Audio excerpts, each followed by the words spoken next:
Alors voilà, on a conclu la partie doctrinale de l'épître. Et dans les lettres de Paul, la partie théorique est souvent suivie d'une partie pratique. Mais Romain est une exception. Parce qu'en fait, si on ne fait pas attention, on a un petit problème. Maintenant que Dieu a ouvert un chemin pour le monde entier, qu'est-ce qui se passe pour les Juifs, le peuple choisi par Dieu? Les Juifs pourraient dire « Hey, c'est pas juste !» D'accord, j'ai enfreint la loi, mais on était le peuple de Dieu avant que la loi existe.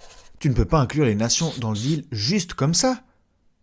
Dieu peut faire ce qu'il veut.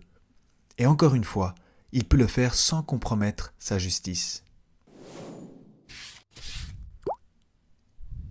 Dans ces 3 chapitres, Paul parle du passé, du présent et du futur. En Romains 9, il nous montre qu'effectivement, les Juifs étaient le peuple choisi par Dieu. Mais ils n'ont pas été choisis à cause de leur mérite, mais Dieu les a élus souverainement. Donc Dieu n'est pas injuste en faisant la même chose en grâce avec les non-juifs.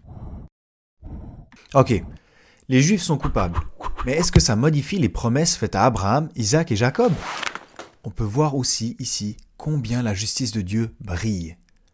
Il montre que ce n'est pas un problème d'inclure les nations dans les bénédictions sans rompre les promesses faites aux Juifs.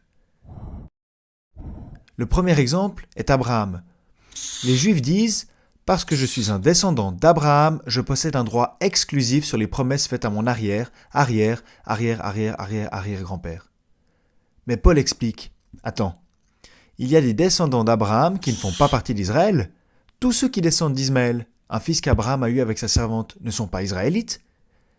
Oui, mais les Juifs pourraient dire qu'elle n'était qu'une servante, ça compte pas. » Alors Paul prend le cas d'Ésaü et de Jacob. Ils ont la même mère, mais un a été choisi et pas l'autre. Donc ce n'est pas par rapport au mérite, mais c'est basé sur la souveraine élection de Dieu. Et même si l'élection peut sembler dangereuse, parce que tu ne peux pas la contrôler, c'est en fait une bonne chose. Pourquoi? Parce que le choix souverain de Dieu favorisait les Juifs dans le passé, mais maintenant ce choix est étendu à tous ceux qui se prosterneront devant lui. Et pour ça, Paul donne 2 exemples. Le peuple d'Israël sous Moïse et les Égyptiens sous le Pharaon. Les 2 se sont éloignés de Dieu, mais l'orgueilleux Pharaon a reçu un jugement, alors qu'Israël a reçu la grâce, non pas basée sur leurs bonnes œuvres, en dansant autour d'un veau d'or, mais sur une élection pleine de grâce. Donc c'est la preuve que l'élection est une porte de sortie pour Israël. Mais ça, Israël l'a vite oublié. Et quand le Dieu juste envoie son saint Fils, les Juifs étaient centrés sur eux-mêmes, propres justes.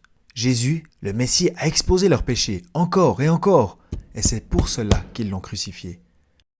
Fin de l'histoire? Non, mais une mise entre parenthèses de 2000 ans. Comme nation, Israël ne s'est pas repenti. Ils étaient et sont encore aveuglés. Ils ont du zèle pour Dieu, mais pas selon la connaissance. Ils ont attendu le Messie et quand il est venu, ils l'ont rejeté. Ils veulent servir Dieu, mais ils ont crucifié son Fils. Et ses disciples, ils les ont torturés et tués. Paul pourrait d'ailleurs t'en raconter un rayon. Il a été le patron des persécuteurs des chrétiens. Les Juifs voulaient la justice, mais ont prouvé à quel point ils étaient méchants. Parce qu'ils n'ont jamais recherché la justice de Dieu, mais la leur. Ils n'ont jamais voulu attirer l'attention sur la grandeur de Dieu, mais ont voulu paraître eux-mêmes incroyables en gardant la loi.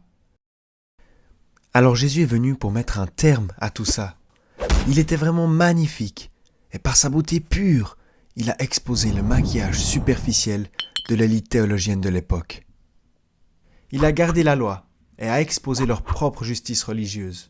Et comme on a vu dans les vidéos précédentes, par sa mort, il nous a donné à nous les non-juifs l'opportunité de mourir avec lui et de devenir par la foi de vrais enfants d'Abraham, d'accomplir la loi en Christ une fois pour toutes et vivre.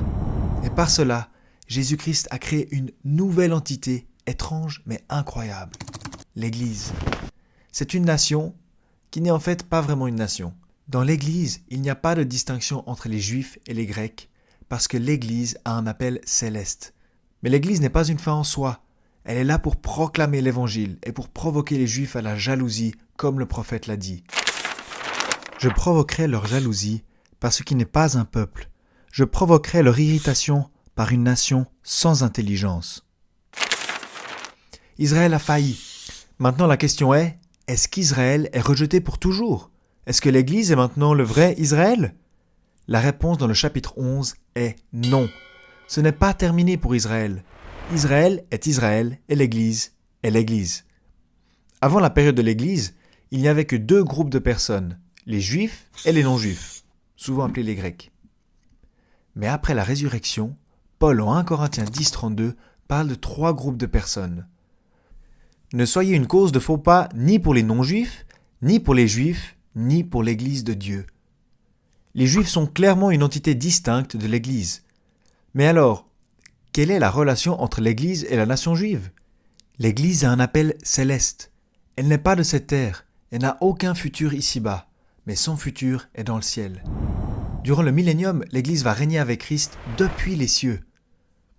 Mais le pays avait été promis aux Juifs. Dieu avait promis le pays dans le Moyen-Orient au peuple juif.